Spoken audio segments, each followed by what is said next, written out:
आज की इस वीडियो में हम सीखेंगे कि वर्डप्रेस की जो बेसिक सेटिंग्स हैं वो किस तरह से हमने करनी है।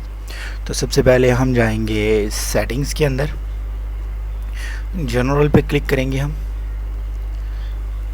और यहाँ आपके सामने सबसे पहले जो ऑप्शन आ रहा है वो है आपकी साइट का टाइटल। बेसिकली साइट का टाइटल जो होता है वो आपकी वेबसाइट का नेम होता है। तो जैसे कोई भी आपकी वेबसाइट हो, जैसे ये मेरी वेबसाइट है, तो मैं यहाँ पे अपनी वेबसाइट के जो टाइटल है या डोमेन नेम है, जो वेबसाइट का जो नेम है, वो मैं यहाँ पे जो है वो टाइप करूँगा। तो जो सेकंड जो टैगलाइन होता है ये बेसिकली समझाता है कि आपकी वेबसाइट का जो वेबसाइट है किस बारे में, वेबसाइट का जो बिज़नेस है वो क्या है। तो बिज़नेस से रेलिवेंट आप जो है वो टैगलाइन जो है वो लिख सकते हैं। तो मेरी जो वेबसाइट है क्योंकि रेप्टाइल से रेलिवेंट है, तो मैं जो है वैसी ही टैगलाइन जो है वो यहाँ पे एंटर करूँगा, जिससे ये हो कि आप जो है वो वेबसाइट का जो बेसिक बिज़नेस है या उसके जो बेसिक बिज़नेस है उसके बारे में आपको जो है वो पता चल जाए। तो मैं यहाँ पे जो है अब यहाँ पे मैं लिखूँगा अपनी वेबसाइट का बिज़नेस नेम है वो मैं यहाँ पे लिखूँगा। तो अब जो है नेक्स्ट स्टेप के अंदर हम जो है हमें वर्डप्रेस की यूआरएल नज़र आ रही है, वर्डप्रेस का साइट एड्रेस नज़र आ रहा है। तो इन चीज़ों को आपने बिल्कुल जो है वो नहीं छेड़ना, अभी के लिए इसको वैसे ही रहने देना जैसे है। तो नेक्स्ट आपके पास ईमेल एड्रेस है, मेंबरशिप है, और बाकी चीज़ें जो हैं वो आपने वैसे ही रहने देनी है। यहाँ पे आपके पास जो टाइम जोन आ रहा है, तो बाकी चीज़ें सेम इतनी की इम्पोर्टेंट नहीं है, आप इनको वैसे सेव कर दें। तो जो बेसिक सेटिंग्स थी, जिस सेटिंग का पहला स्टेप जनरल, वो हम कर चुके हैं। अब जो है इंशाल्लाह हम जो है नेक्स्ट में राइटिंग में चलते हैं। यहाँ पे आपके पास सबसे पहले पोस्ट की कैटेगरी है और पोस्ट का फॉर्मेट है। अच्छा, स्टैंडर्ड फॉर्मेट जो होता है उसमें आपकी पोस्ट भी होती है, इमेज भी होता है और बाकी चीज़ें भी होती हैं। तो आप इसके अलावा गैलरी, लिंक और इमेज जो है वो भी आप सेलेक्ट कर सकते हैं, लेकिन स्टैंडर्ड के अंदर ये सारी चीज़ें आ जाती है, तो हम स्टैंडर्ड ही रखेंगे, जो एक ब्लॉग के लिए बेसिक बहुत ज़रूरी है।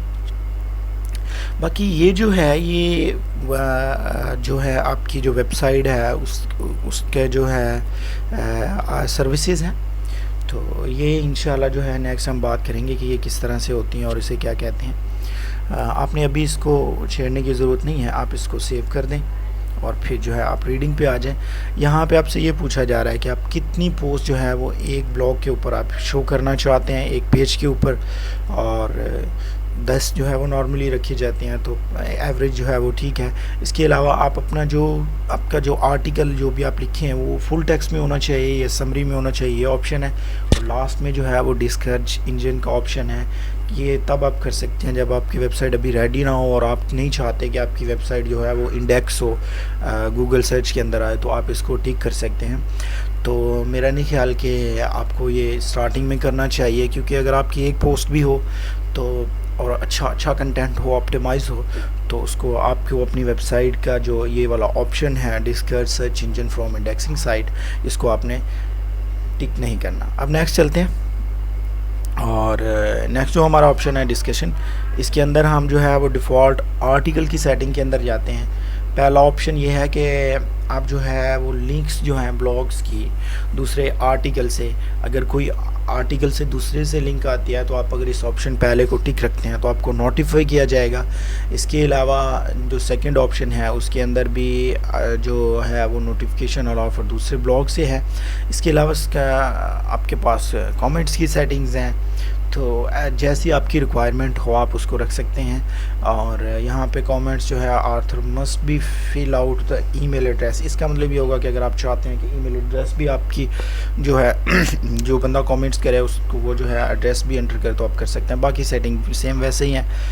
Comments must be manually approval, तो अगर आप इसको टिक रखते हैं तो आप जब तक अप्रूव नहीं करेंगे तब तक जो है वो आप जो भी कमेंट्स होगा वो आपका जो ब्लॉग है, जो आर्टिकल है, उसके ऊपर आपको शो नहीं होगा।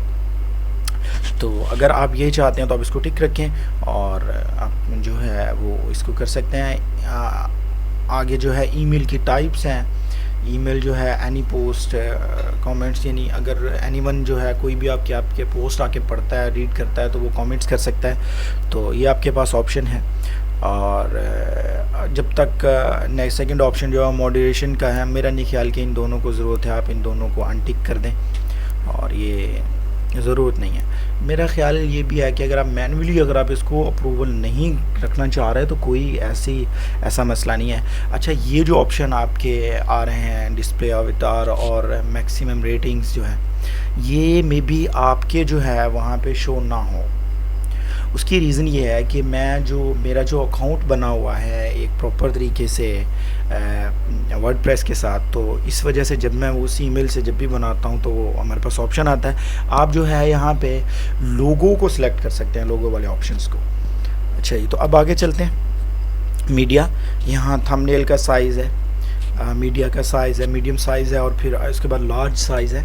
ये बेसिकली आप जो भी मीडिया अपलोड करते हैं उसकी सेटिंग्स हैं। इंशाल्लाह बाकी जो है वो परमालिंक्स की बात कर लेते हैं। तो परमालिंक्स के अंदर जो आप पोस्ट नेम जो है वो बहुत अच्छा होता है, लेकिन आप कस्टम स्ट्रक्चर रखें जिसमें आप कैटेगरी और पोस्ट नेम दोनों रखें तो वो भी बेस्ट है। और अगर कोई एसईओ फ्रेंडली बनाना चाहता है तो कैटेगरी मस्ट है ऐड करनी। तो अगर आप चाहते हैं कि जस्ट पोस्ट नेम हो और आपकी वेबसाइट के बाद / और पोस्ट की जो है वो परमालिंक हो, तो आप जो है वो ये भी लिख सकते हैं, इसको सेव कर सकते हैं। अब आ जाते हैं प्राइवेसी पे। तो प्राइवेसी पे इंशाल्लाह जो है मज़ीद बात करेंगे इंशाल्लाह आने वाली वीडियो में। तब तक के लिए अल्लाह हाफिज़।